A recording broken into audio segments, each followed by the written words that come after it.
Donald Trump elogia Lula e traz uma boa notícia para Alexandre de Moraes. Será que a Magnitsky vai cair? Ah, Deltan, esse assunto de novo não. Deu esperança, depois deu frustração. E agora o que é, hein? Mais frustração? Olha, se você é de direita, conservador, cristão, bolsonarista ou liberal, ou até mesmo alguém simplesmente do direito, que preza pela Constituição e pelas leis, então você tem um motivo para ficar bastante preocupado. E esse motivo é um só. A Magnitsky contra Moraes, a sua esposa, as suas empresas e as demais sanções contra autoridades brasileiras podem cair a qualquer momento, e quem deu a entender isso foi o próprio Donald Trump. Ah, Deltan, mas a Magnitsky teve pouco efeito. Olha, eu já falei dos efeitos em outros vídeos, mas com muito ou com pouco efeito, eu não quero que essas sanções sobre Moraes caiam. E você? Eu acho que é o mínimo de justiça que a gente consegue alcançar nas circunstâncias atuais de um Senado omisso. E se você ficou preocupado como eu, então fica aqui comigo para a gente entender o que foi que aconteceu, que mudança de cenário é essa e se a Magnitsky de fato ela vai cair ou não junto com as demais sanções. Então bora direto ao assunto com esse vídeo do próprio Donald Trump sobre uma nova ligação entre ele e Lula. Olha aí. You had a call with Brazil's President Lula today. Can you tell us what you discussed? Yeah, we had a great talk. We talked about trade. We talked about sanctions because, as you know, I sanctioned them, having to do with certain things that took place. But we had a very good talk. I like him. Very good. We had some good meetings, as you know, but we had a very good talk today. Yes, I did. É, pessoal, olha só, vejam bem. O Trump ele foi só elogios pro Lula. Ele disse que ele gosta do Lula, que Lula é ótimo, muito bom, que a conversa foi muito boa, isso e aquilo. Para Lula e para o governo, obviamente, o vídeo foi ótimo. Foi uma verdadeira vitória política, porque agora o governo Lula vai ficar alardeando esse comentário do Trump por todos os lados e vai colocar a militância inteira para dizer que o Trump e o Lula agora são best friends forever e que tudo vai ser resolvido em breve. E tem mais, não foi só o vídeo não. Olha aqui, isto aqui, ó. O Trump ele também fez uma publicação nas redes sociais sobre essa ligação telefônica com o Lula, em que ele escreveu o seguinte: tivemos uma ligação muito produtiva com o presidente Lula do Brasil. Entre os assuntos discutidos estavam comércio, como os nossos países poderiam trabalhar juntos para combater o crime organizado, sanções impostas a vários dignatários brasileiros, tarifas e vários outros temas.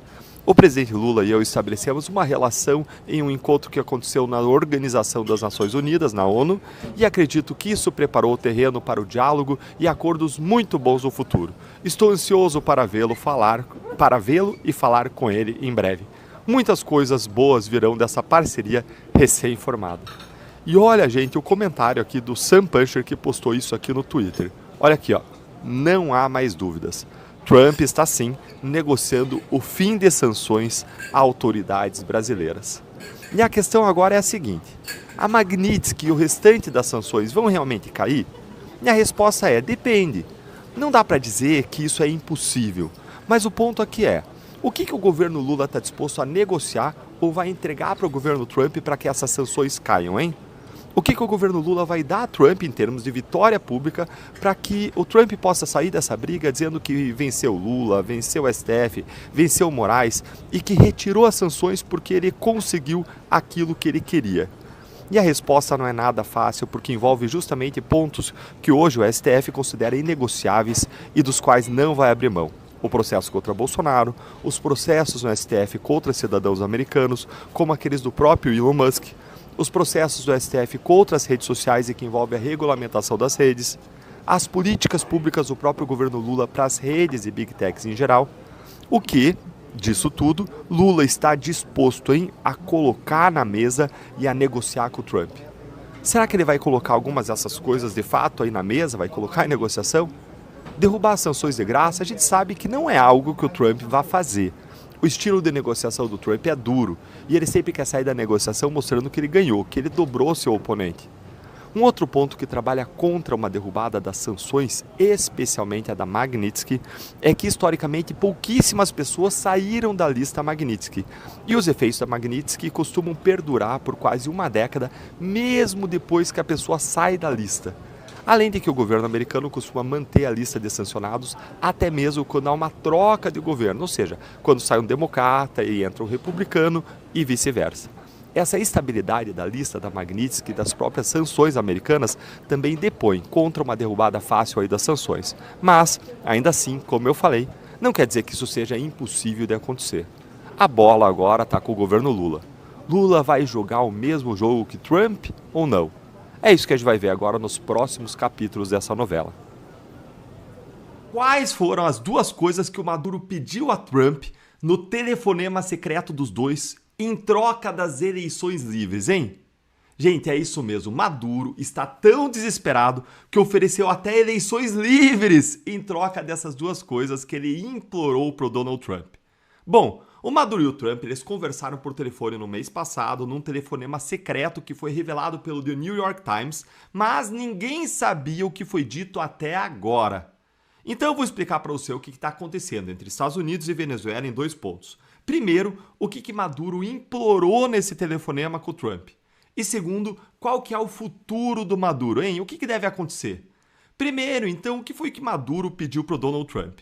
Olha, gente, o Trump e o Maduro, eles conversaram por telefone pouco tempo atrás e ninguém sabia o que tinha sido dito. Agora, o Miami Herald, um veículo, ele revelou o que foi dito nessa ligação e eu vou mostrar para vocês. Gente, Maduro pediu duas coisas, e a primeira foi a seguinte, que está aqui nessa matéria que foi traduzida pelo Google aqui para o português. A primeira coisa que o Maduro pediu foi a anistia global por quaisquer crimes que ele e o seu grupo tivessem cometido, e isso foi rejeitado pelo Trump. Ou seja, Maduro pediu uma anistia global para os crimes que ele e que os seus aliados cometeram.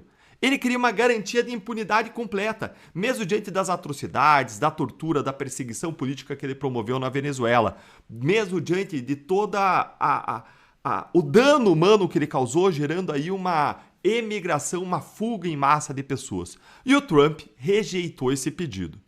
Mas será que o Donald Trump ele rejeitou esse pedido porque ele simplesmente quer atacar a Venezuela? Será que ele rejeitou porque ele prefere a guerra? Tem uma questão importante aí. Mesmo que quisesse, o Trump não teria como juridicamente entregar isso que o Maduro pediu. Uma anistia para o Maduro ela seria completamente incompatível com os tratados internacionais de direitos humanos de que a própria Venezuela faz parte.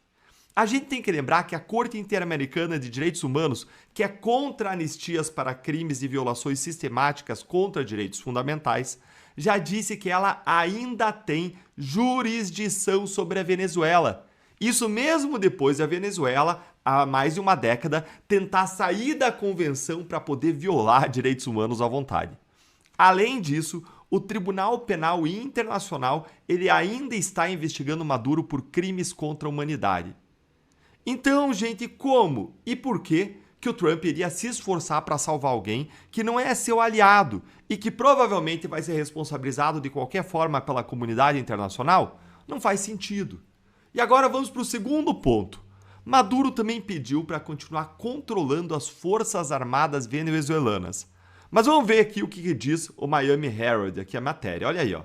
Segundo, eles pediram para manter o controle das forças armadas, semelhante ao que aconteceu na Nicarágua em 1991 com o Violeta Chamorro.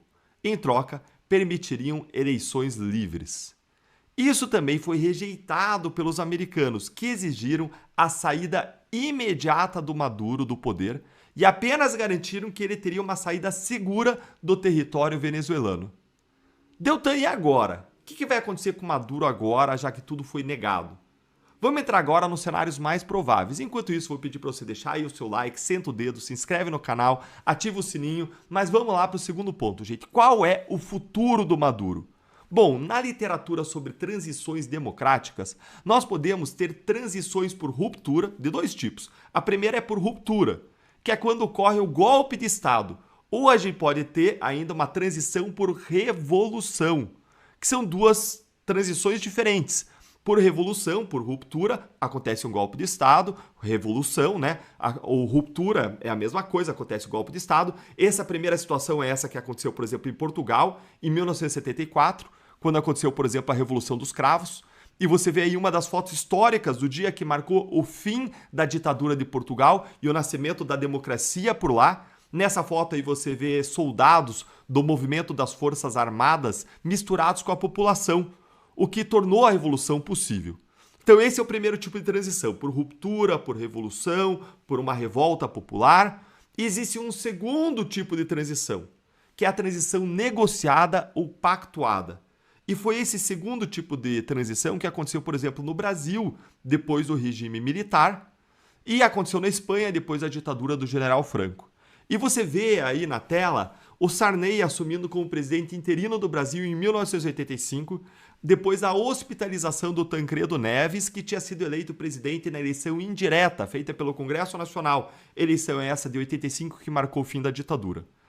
Quando esse processo de transição acontece por ruptura, que é o primeiro tipo que eu mencionei, é normal que a democracia responsabilize os agentes do regime autoritário que acabou. Quando a transição acontece por negociação, pode acontecer desses agentes ganharem uma anistia, como aconteceu no Brasil. Na Venezuela, o Maduro está tentando evitar uma transição por ruptura. Ele sabe que a oposição não tem poder para tirar ele na base da força, mas os Estados Unidos têm. Os Estados Unidos têm e estão em contato com a Maria Corina Machado, vencedora do Nobel da Paz, para tentar encerrar a ditadura do Maduro. Será que a Maria, ela pouparia o Maduro de enfrentar a justiça? Olha, gente, é muito difícil. O Maduro ele também está tentando negociar ou pactuar a saída dele do poder com os Estados Unidos, justamente para ele ganhar uma anistia ou conseguir o resultado mais favorável possível, que deve incluir uma espécie de exílio em um país aliado. Dito isso, você está entendendo agora melhor aí o que está acontecendo lá na Venezuela? E acha que o Maduro vai negociar uma saída? Ou ele está fazendo aí um jogo de cena, abrindo uma negociação para ele tentar permanecer mais tempo no poder e ver se alguma coisa do cenário muda para ele seguir sendo o ditador autoritário venezuelano? Conta aí pra gente o que você acha nos comentários. Você acabou de assistir a um comentário que eu fiz em um programa da Gazeta do Povo, o jornal que tem no sangue os princípios cristãos conservadores que você e eu compartilhamos. Um jornal que defende a verdade e a justiça. Não esqueça de assistir ao programa na íntegra e você consegue fazer isso pelo link da descrição e também não deixe de assinar a Gazeta do Povo. Acesse agora gazetadopovo.com.br/Deltan e você também pode usar o QR Code que aparece aqui na tela ou então clicar no link da descrição do vídeo. Eu vou repetir, gazetadopovo.com.br/Deltan. Assine e ajude a Gazeta a continuar trazendo jornalismo corajoso e comprometido com a verdade, a justiça e a liberdade. Nós nos vemos lá.